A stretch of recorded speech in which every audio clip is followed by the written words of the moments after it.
everyone, I'm Paul, aka Pabro. And I'm Andre, also known as Medler. Today is October 30th, which is a bit earlier than usual, because we're flying to Worlds soon, and we wanted to film this before we left. This is our last dev update of the year, and before we get into some of the things you'll see in Season 1 2026, we wanted to thank you all for being on the journey with us this year. As always, we want to show some love for your passion, for keeping us honest, and for making working on this game so worth it. Now, in January, we'll be back to talk more about Season 1, as well as a little bit of what to expect for the rest of 2026 overall. But for now, let's get into it. We learned a lot this year about seasons. Many of you liked what came with the themes, the map art updates, metagames, new champions, and champ updates overall, for example. But we also saw that if we leaned too hard into a region, it could feel very one note, especially when it comes to skins. And as it turns out, there is too much of a thing like Noxus. A lot of red and black. Yeah. So, we'll continue to find the right balance for thematic seasons moving forwards. And speaking of which, it's time to talk about Season 1 of 2026.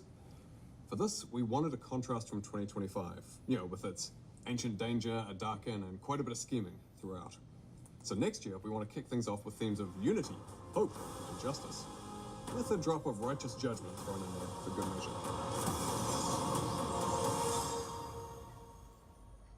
So that means Petricite, gold, and blue accents on the map, as well as some Demacia-themed skins, including some champions reimagined as Demacians, with plenty of non-Demacia skins for some variety.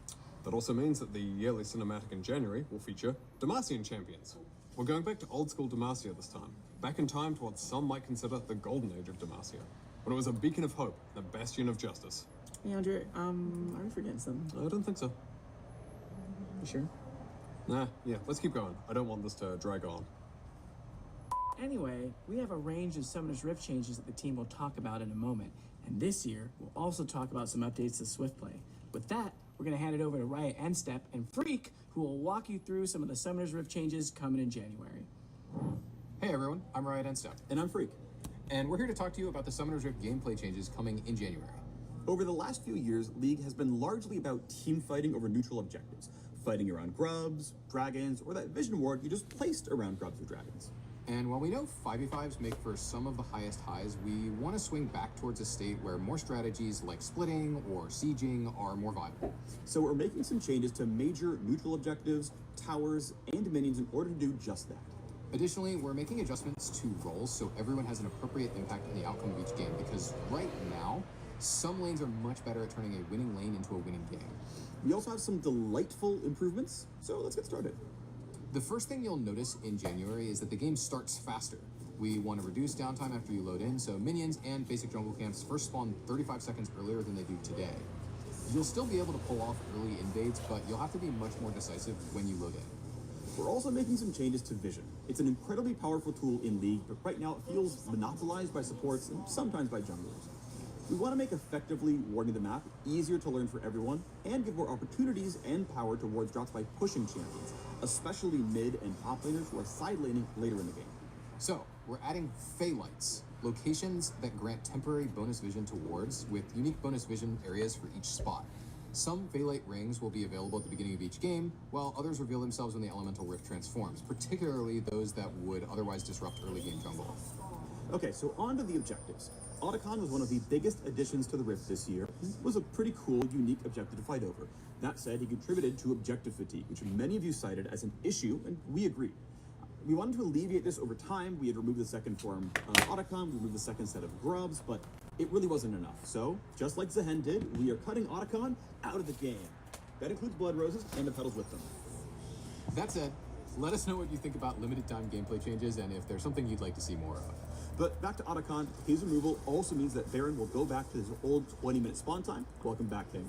Additionally, we're making all epic monsters more durable, especially late-game dragons as you get closer to Dragon Soul. That should make it so that it's easier for teams on the back foot to contest dragons and other epic monsters or trade something meaningful on the other side of the map. Finally, we're also removing feats of strength from the game. We like that they push teams to progress the game and provided goals to rally around, but we think we can create better game systems that allow for players to have more individual agency over their games. With feats getting the boot, we're adding back some gold rewards for First Blood and First Turret.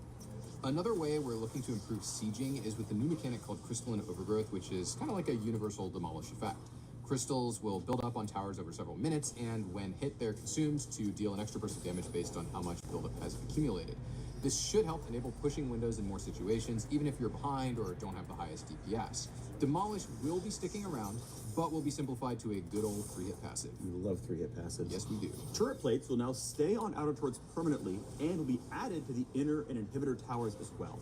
We're doing this to create long-term piecemeal rewards for pushing. No matter what state the turret's in, you're likely to mine some gold by taking aggressive actions.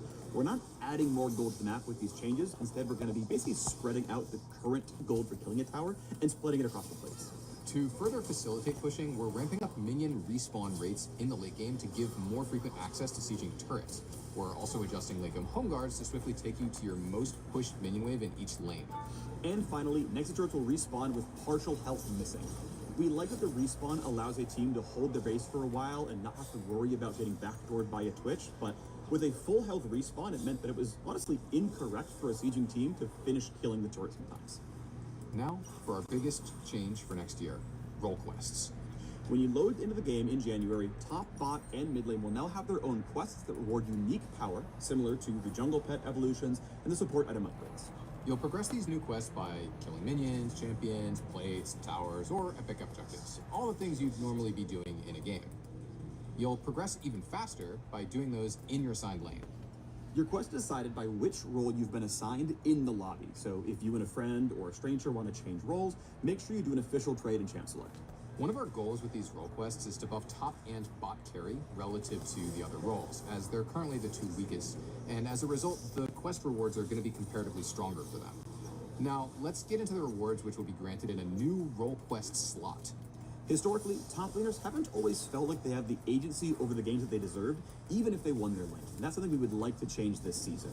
Upon quest completion, top laners will receive pretty much summoner teleport for free on top of the 2 summoners they already chose. Now, if you had taken teleport in pregame, instead that spell gets a lot stronger, getting a very, very large heal when you use it. In addition to getting a functionally free summoner spell, top laners will also get a bunch of bonus XP up front, more XP from future sources, and an increased level count. Now, to mid lane. A huge variety of champions can be played there, so we wanted this reward to be good whether you're mage, assassin, or both, like Malphite mid. And upon completing the quest, mid laners will receive a free tier 3 boot upgrade like the ones you could buy with feats, as well as a faster recall. Rounding it out for the new quests, in bot lane, we're going to lean even harder into the carry part of the role. So while top laners getting bonus XP, bot laners are getting a whole bunch of extra gold. When completing their quest, they get a lump sum of gold, increased gold from minion kills, champ kills, and champion assists for the rest of the game. And you might be asking, well then what do I do with all this gold if I hit item cap? Don't worry, the item cap is going up. Your 7th item slot will hold your boots permanently, allowing you to get 6 full legendary items for extra hard late game scaling. Jungle and support already have quests and rewards, but we still wanted to take this opportunity to make some changes to them. Jungle is by far the strongest role in the game right now, especially when it comes to early map influence, so we're slightly lowering the speed of early game clears to give lane matchups a little bit more time to play out uninterrupted. We're also making it harder for non-junglers to steal objectives by increasing their resists and making Smite deal more damage. Their role quest is still getting pet upgrades and PvP smite like before, and they're now getting increased golden XP from large monsters when the quest is done, as well as bonus movement speed in the jungle. Similar to jungle, we think support is already plenty powerful and has a very functional role quest, so we didn't want to directly increase their power. With that in mind, we wanted to give them quality of life oriented upgrades, so we're giving them a new slot exclusively for control wards, discounts on control wards, and a little bit more gold over time so they can keep pace a little better with the other roles. Overall, we want these quests to represent meaningful power spikes in a way that leans into the unique strengths of each role. This also allows us to delete the lane swap detective mechanic that we added last year to combat pro lane swapping. We'll be keeping a close eye on how quests land, so please let us know your thoughts next year. But role quests aren't all we have planned to make your champions feel more satisfying. We're going to bring back a few items to the Rift for each class, so give them some shiny new toys, including bringing back a few familiar favorites like Hextech Gunblade. For example, we're adding the new Scepter of Bonking for AP fighters, which will empower your Spellblade Bonk to double your on-hit effects. That's not the final name, is it? I would like it, but no, we're probably going to give it to you in canon. I do love bonking. Well, anyway, given none of these names are final, if you're an AD fighter without a good way to get Omnivamp, you can grab Blood Sphere, which will give you some Omnivamp, and also ability haste scaling with your AD. Or if you play an AD carry who's really good at auto-spacing, you can pick up Snowbow for extra range on takedown, plus damage amp based on how far away you are from your opponents. We took a hard look at which subclasses didn't feel like they were getting enough support from the current item system and worked to fill those spaces. So we're hoping many champions have at least one of the 9 new items that they can get excited about. Speaking of which, we're also adding crit damage back to 200%. Alright, we know that was a lot to cover. We're excited to hear what you think of all these changes as the new season kicks off. And in case you're looking for even more details or insights on these changes, make sure to check out the dev blog that's live right now. That's it from us on the Summoners Rift team, and so we'll throw it back to Pablo and Medler, and we'll see you on the Rift. Okay, let's talk about ranked. This year we've been making improvements to shorten queue times and make your matches more fair through improvements to inting and griefing detection. And, more recently, we ran a test in late September that reduced queue times by 40% at all ranks, in ranked, in EU West and Oceania. We want to double down on that work and make 2026 the best time yet to climb. So next year, we'll be also tackling 2 common frustrations, mismatched teams and long queues. Something we want to address is visual rank disparity in lobbies as well. When players start their climbs late after a reset, you may see a bronze player in an otherwise gold game, which can feel particularly unfair. When in reality, that player was gold last season, but they haven't gotten back to that rank yet because they've had less time to play. So, we're adding a climb indicator to loading screens when a player's MMR is higher than their visible rank. This will let other players know that you're climbing quickly and your displayed rank hasn't caught up yet. We're also making changes to how flex and solo duo MMR are calculated. A common pain point is someone who is silver in flex and, say, diamond in solo duo just stomping a bunch of games, when in reality they're truly diamond in both ladders. So this season, if your solo duo MMR is much higher than your flex MMR, the system should bring your flex rank a lot closer to your solo duo one. And that should mean flex matchups will feel a fair bit more balanced moving forwards. Next, we're making changes to autofill. The reality of the league is that certain roles are substantially more popular than others, and having an autofill jungler versus a jungle main can feel like an auto loss. This means that quite often people either dodge to avoid it or hold your lobby hostage in order to get you to dodge. When nobody likes queue times, this is an awful experience. So we have a number of changes to make autofill fairer, and to reward you for sticking with the role you're assigned when you do get autofilled. First, if someone on your team is autofilled, the system will try to match autofilled players by role. So an autofilled jungler versus another autofilled jungler, for example. If it can't match by roles, it will then of course fall back and try to ensure the same number of autofilled players on each team. We do know though that even with that balance, autofill games can still feel discouraging when you play your best in a role that you didn't choose. That's why we're adding a new system called Aegis of Valor. If you're autofilled and earn a mastery score of C or greater, the Aegis will trigger. You won't lose any LP on a loss, or you'll earn double LP for a win. So for those of you who main less popular roles and therefore seldom get autofilled, first of all, thanks. We haven't forgotten about you. You'll still occasionally receive the Aegis benefit at about the same rate as other players, because we want to award the role heroes who keep the queue healthy and moving. Finally, we know how frustrating it is to be constantly returned to the queue because you get enchained dodges lobby after lobby. So we've made a few updates. First, after a positive response to our pilot test, we're removing the ability to ban a hovered allied champion, taking away an opportunity for a teammate to tilt off the planet before the match even starts. And then second, dodging a lobby will no longer allow players to escape autofill. It'll just get carried over to the next lobby. We think that the Aegis of Valor should provide a solid reward for sticking around and trying. So, I mean, come on, it's double LP for a win, after all. And at Master and above, dodging an autofill will count as a full loss. We know that this is a pretty big change from how we've dealt with dodging in the past, and we believe that this will lead to higher quality and faster games. Speaking of speeding things up, we're also speeding up champ select by cutting down on timers and animations, which should save about half a minute. I see what you did there. Yeah, no, I did it. And if that wasn't enough, we've got one last ranked change. We're adding back duo queue to higher ranks, including Challenger, in most regions. For so many people, League is better with friends. And in the past, we disabled duoing at Apex tier ranks because it so often led to rank manipulation. But because of the improvements we mentioned earlier, as well as the ongoing work on boosting and ranked manipulation detection, we're confident that we can bring back high MMR duoing without it being so abused. So, call up your friends. It's duo time. Switching gears, let's talk about Swift Play. Swift Play is pretty popular, and we think there's a lot of room for further improvement. And we want Swift Play to be that place where you can get in a quick game. where you and or some friends can practice new champions, or where new players can come and learn and get their footing on the Rift. That means Swift Play should still be somewhat competitive while providing quicker queues, faster games, and serving both new and existing players. So, we're rolling out some changes that should address the overall pacing, touching objectives, laning, and the jungle. To start with, we're bringing over a lot of the changes to Summoner's Rift generally that were talked about earlier in this video, except for role quests. Now, for Swift Play specific changes though, the first thing we're tackling is game pacing. Swift Play games are actually a bit long, and the general consensus is there isn't quite enough action. So things like long death timers, focusing on CSing and lane, and objective overload all take away from the promise of Swift Play. So we want to get you to the action faster and more often. Now, while some of the Season 1 changes will help address this, you'll also start Swift Play at level 3 with some extra gold similar to A-Lane. We're also lowering death timers across the entire game, so you're getting back into the action quicker. And in order to keep the game from stalling out, we look for ways for you to capitalize on the shorter death windows. So we're increasing the minion spawn frequency, putting cannon minions in every wave after the third, and introducing a new mechanic that we're calling Minion Frenzy. If you kill an enemy champion near your minions, they'll be inspired by your actions. They'll get enraged and attack faster and deal more damage.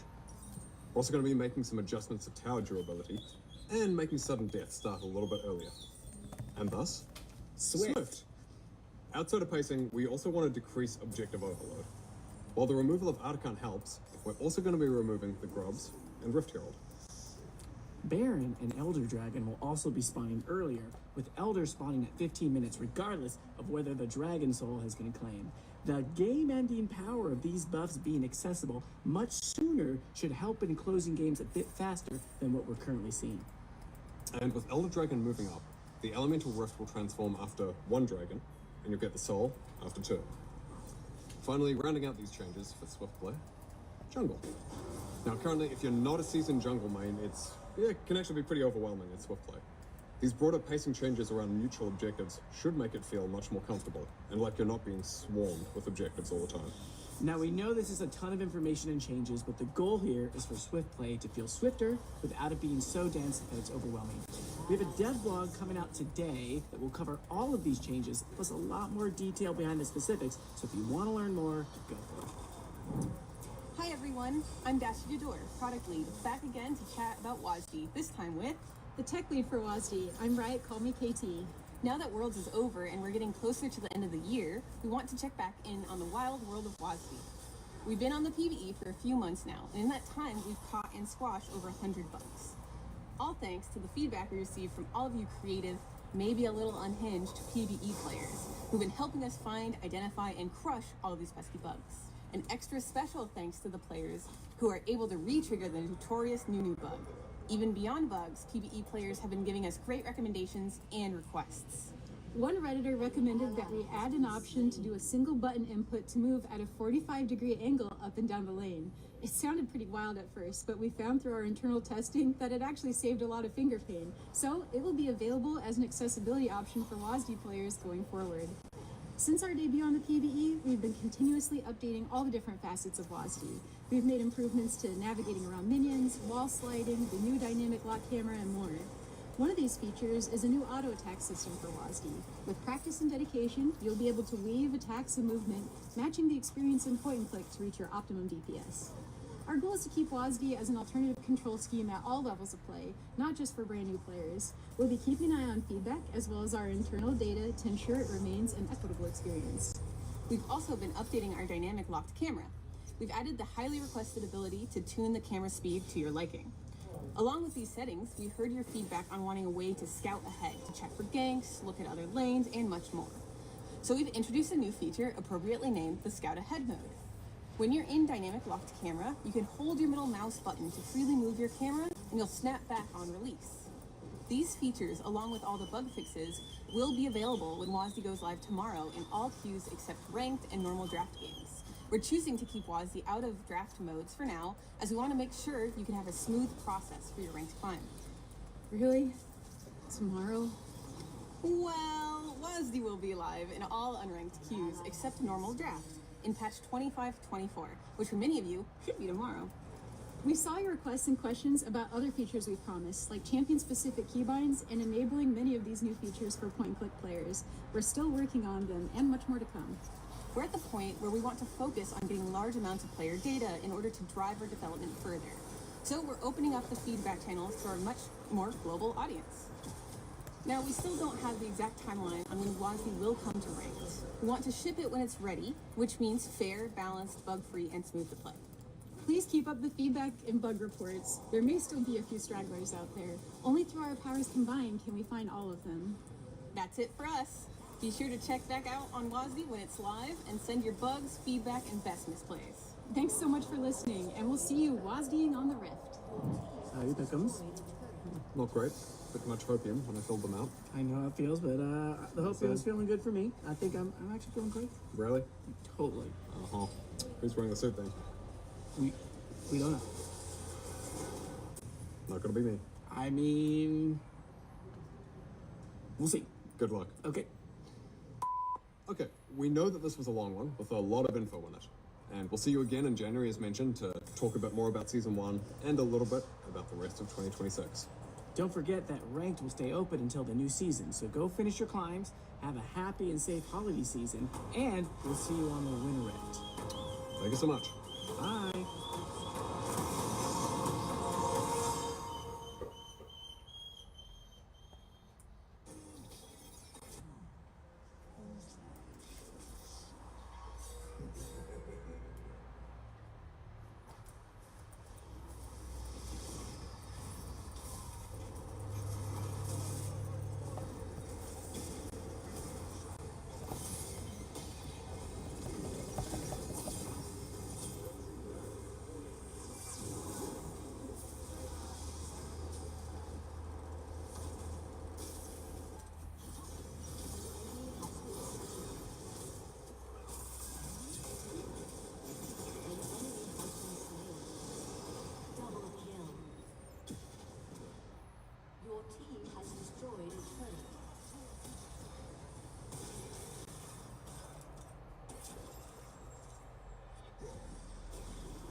Your team has destroyed a turret.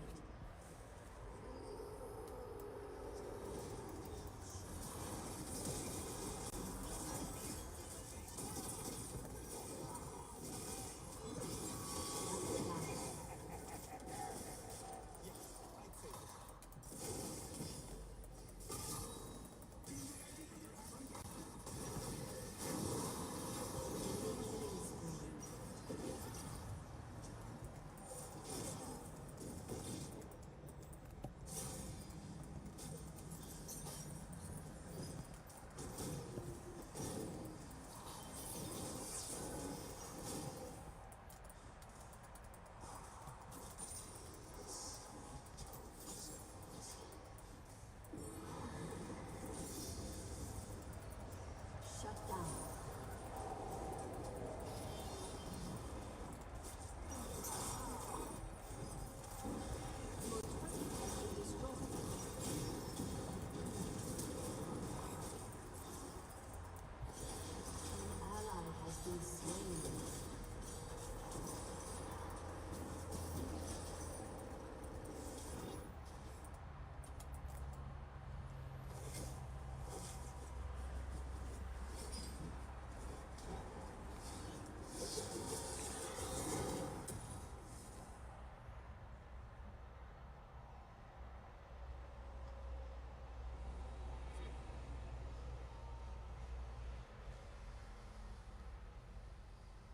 Your turret has been destroyed.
Okay.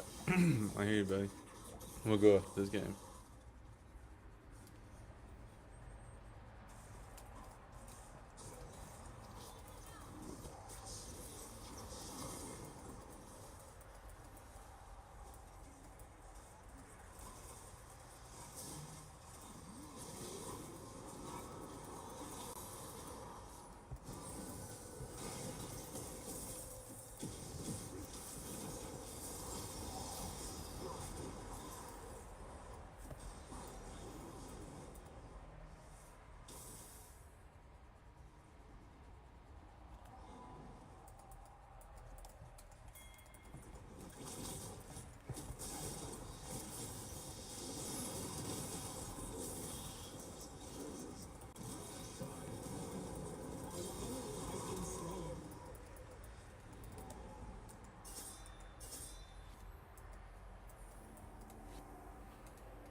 Rampage.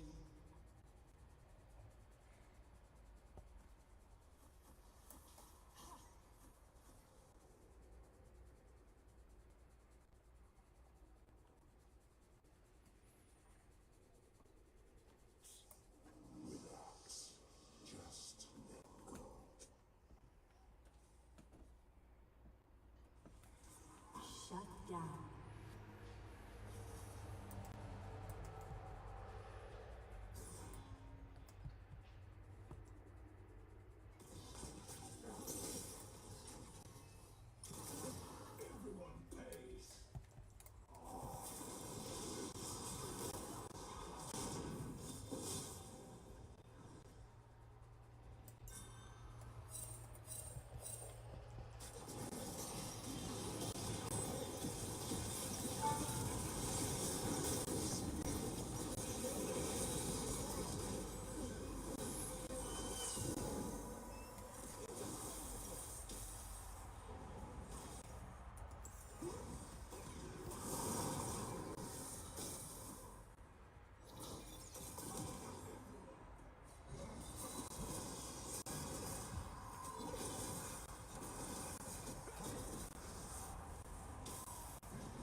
What are you doing? This treacherous land. I'm just gonna go to Aldi and get some, like, fruit and maybe some microwave meals and some water. The hot plate. You should be taking the hot plate when you go there. About it. I know. I thought about it. That I would really be did. perfect. Like, we could have a backpack. We should have a backpack that is just set up with a hot plate in it, with a pan and a pot. A pan and a pot. I really, really thought about Maybe it. one big one small. Like, literally, yeah. Hey, your dad's calling me. I love you. I don't know. Hello. Welcome to Summer's Rift. What's up? How's it going? Good, how are you? Pretty good. Yep. Have you been able to fish any? No, I've been trying to clean up the house. And then Dad was here yesterday. Okay. Yeah, I can't wait to try them shrimp hooks. Oh yeah, it'll be interesting to see if see how they work. Yeah, and it came with 3 different sizes, so that'll be cool. Yeah, Eli's been real hugging everybody and Oh yeah. loving everybody. Mom said that he does have a little different attitude than what he had before. Like, he's not, letting anybody push him over for sure. And I was like, well, he has been going to school. So, his social learning skills are, instead of before he was real kind of step back and let people have what they want. I think he's learning if he wants it, he's got to get in there and get it Yeah. and not let people take it from him. So, but he's great. He gets in our bed the very first night. I guess they didn't get home till like 4 something. And he jumps in our bed at 7 in the morning. No. Mama dera, por favor. She got up and got it for him, and he laid there a little while, then they got up. But, yeah. I got everything in the yard straightened out. I got to move that brown container up. But, man, the air conditioner placement looked great. Dude.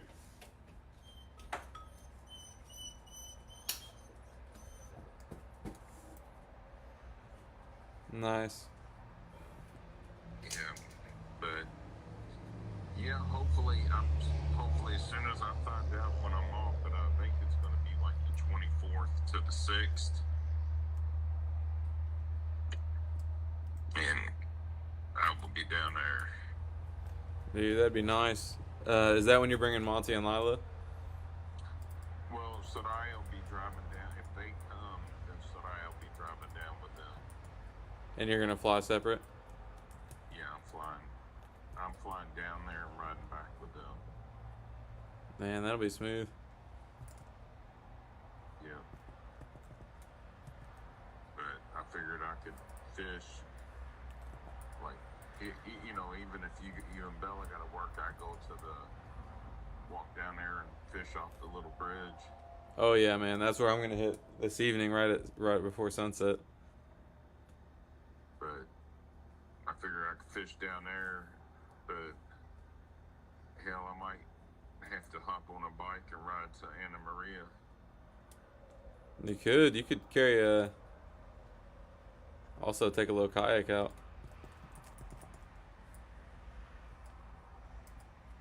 Could do kite. Dude, they had fishing carts with 16-inch wheels for $100.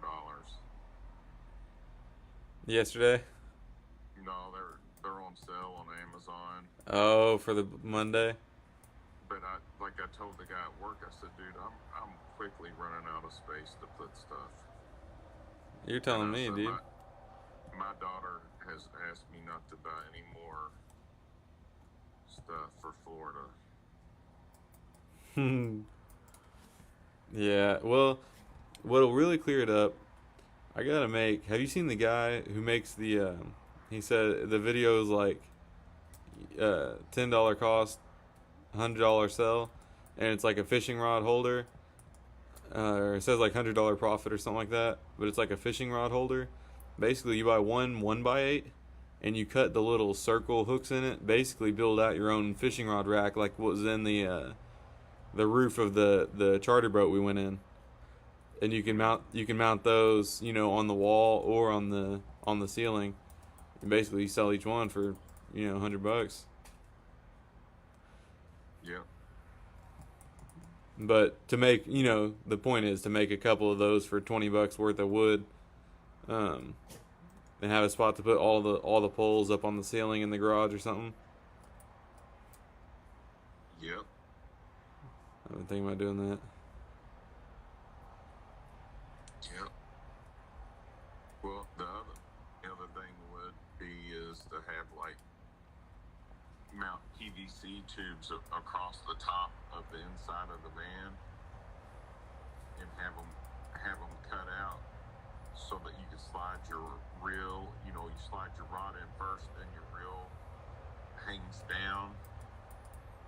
But you slide your whole rod in there, and you have like all your poles just across the inside top of the van.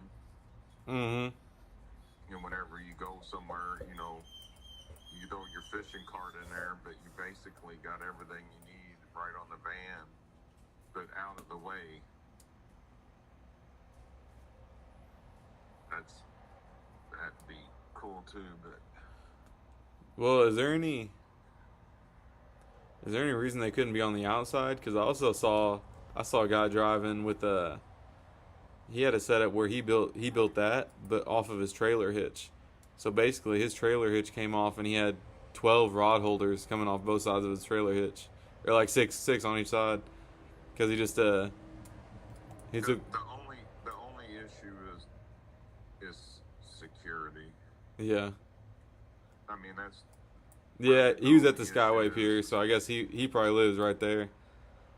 If you were going down to the beach and you just threw your rods in a rod holder on the back of the truck and drove to the beach and then unhooked them all and stuck them in your beach cart, then no big deal. But if you're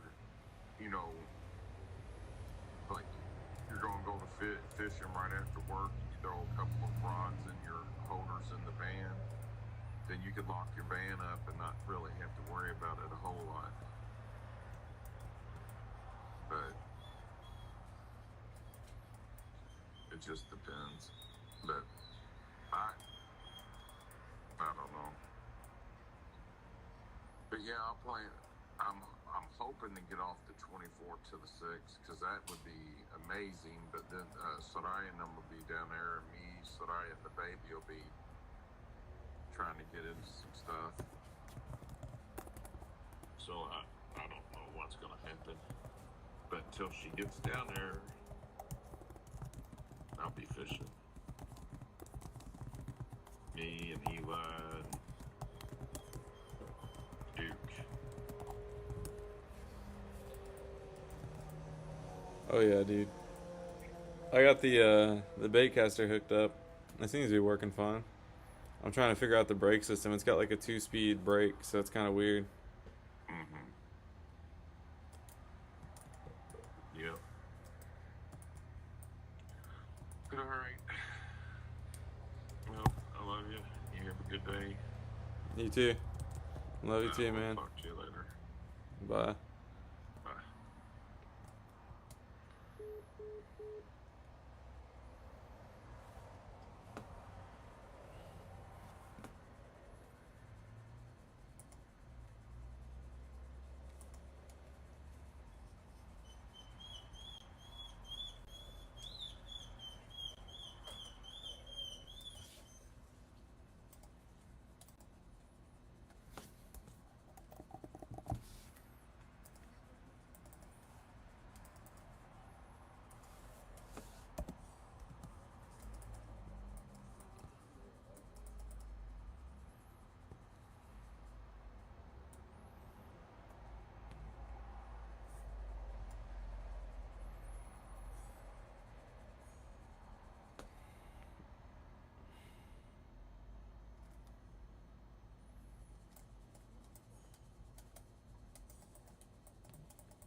this movie.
IA pipeline event. I already did a quick video on the new top-off M12 for you, but this is real nice. Like, so a lot of people, they use heated jackets, they use cylindrical like this.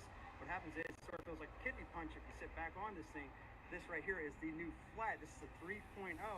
This will not only charge with the C port, you can also use it to charge your phone if you wanted to out, but you can also put this in your heated gear now, and you don't have to worry about leaning back and smashing your kidney anymore. So this is called the new 3.0 power source from the Milwaukee IA, and it's brand new, just announced today. So if you're curious about this, I have a full video up on these, but yep, there you go.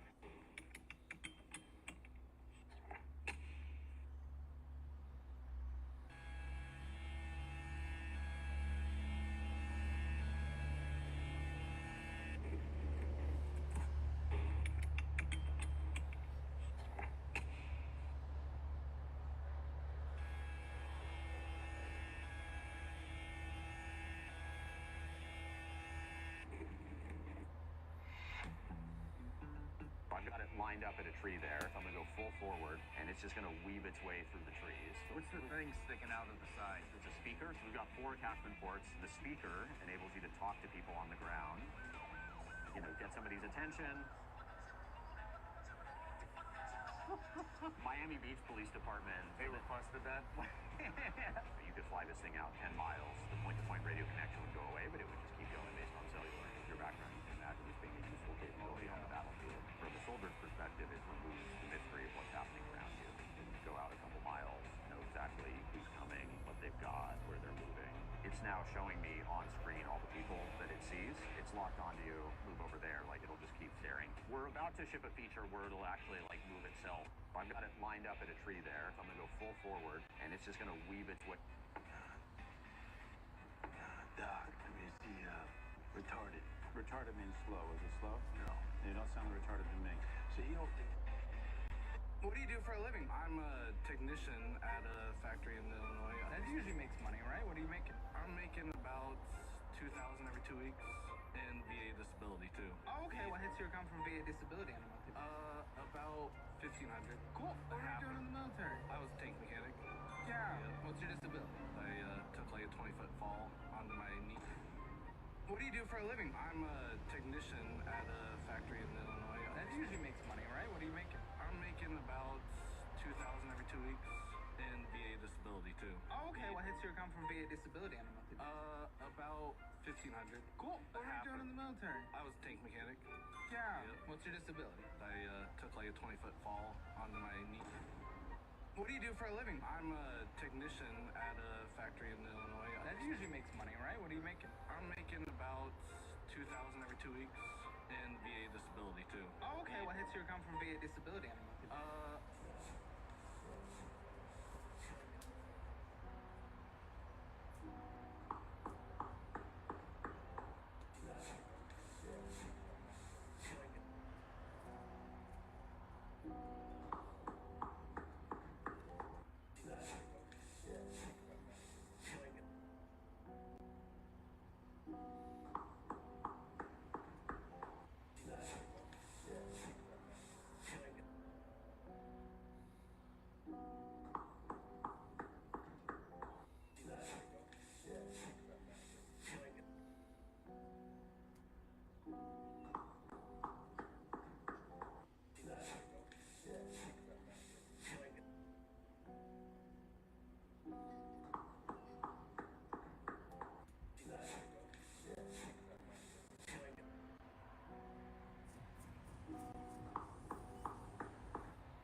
These for the AKs? Yep. Why you waste your time on it? Say you pull through the drive-thru and you order a burger, right? Little girl on the paper hat, first thing she says to you is, "You want fries with that?" Now, you didn't pull in wanting fries, but now that she's planted the idea in your head, you think, well, goddamn, I mean, the burger just don't taste right without fries, right? The next thing you know, you find yourself handing out your hard-earned dollars to buy some fries. Little girl in the paper hat ordered for you. Know what she's just doing? She just upsold your ass. So you see the burger, it's like the AK, but the silencer. There's the fries. All we gotta do is make them believe that they can't have one without the other.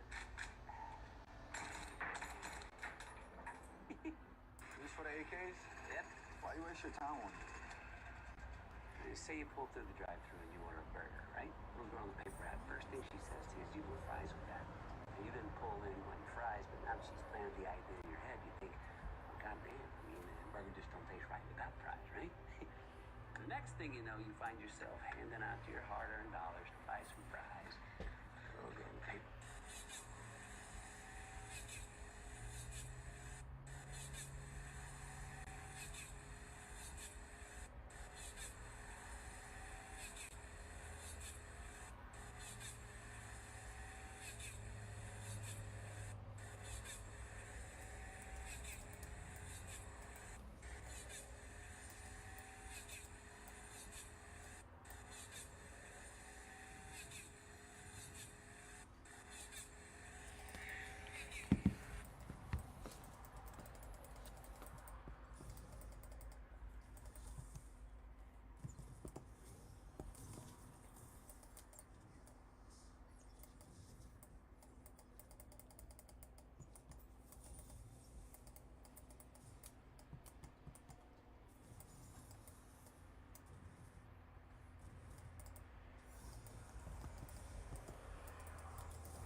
You're cute.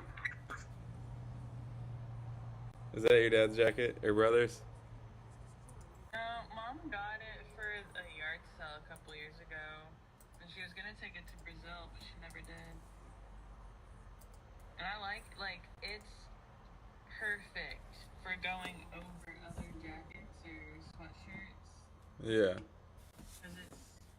But it's actually really warm too, cause it's kind of thin, but like it's good. I really like it. It is so slippery. Have you checked the oil? No, but I haven't really driven it at all. Alright, well, maybe next time you think of it, if you're out there, will you check it? Or if you do drive it, just check it before, if you remember. Just the remembering that's hard to speak, so.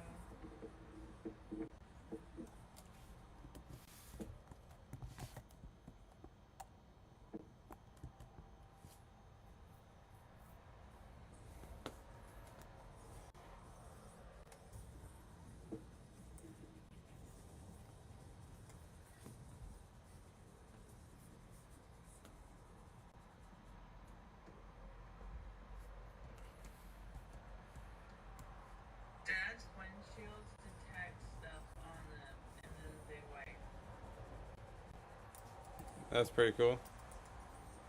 It is considering this is a 2018, isn't it? Or what? I don't know what year it is. Yeah, but that's why the top of the line model matters more than the year. Yeah. Because that's the best car they could design, and then they dumb it down based on what they can afford. That's why I'm always, I've been a component of let's get the best model. Yeah. But I mean, obviously it's different. When you get dad's car, it's like whatever. A good enough deal is a good enough deal.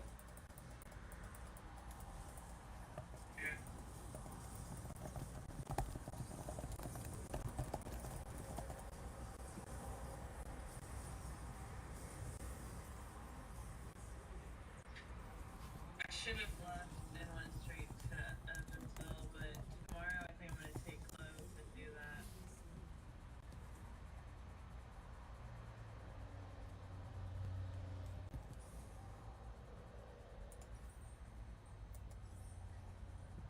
Oh yeah, how far away is it?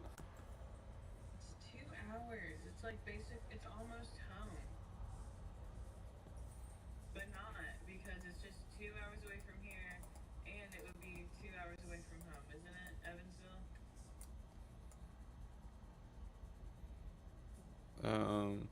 It's like an hour and a half, yeah.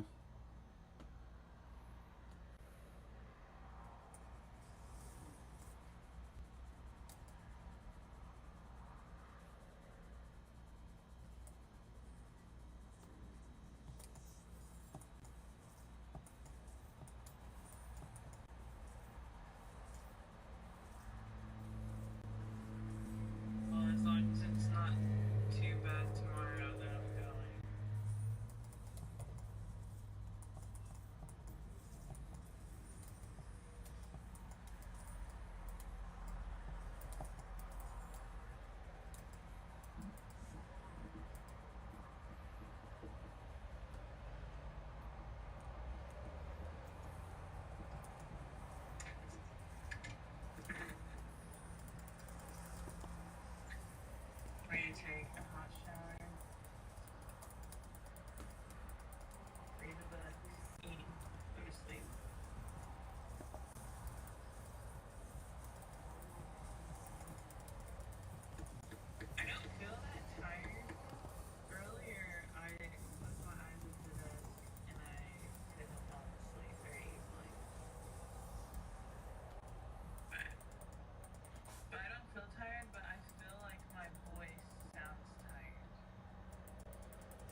What are you eating today?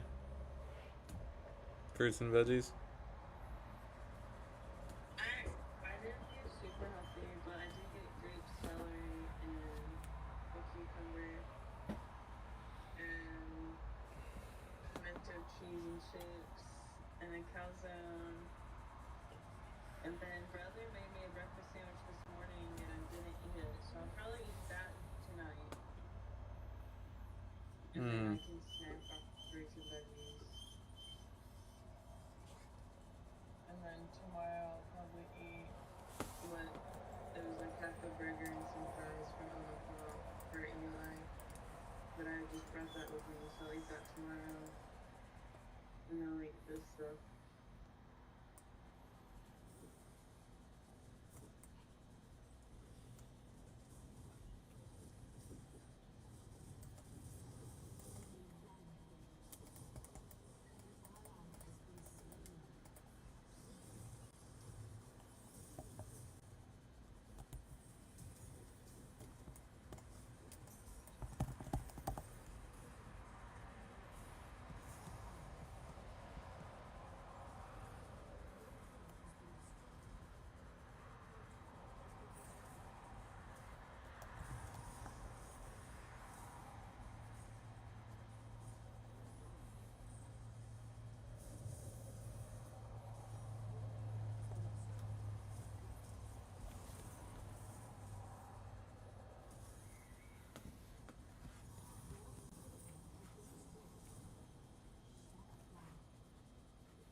We're going to put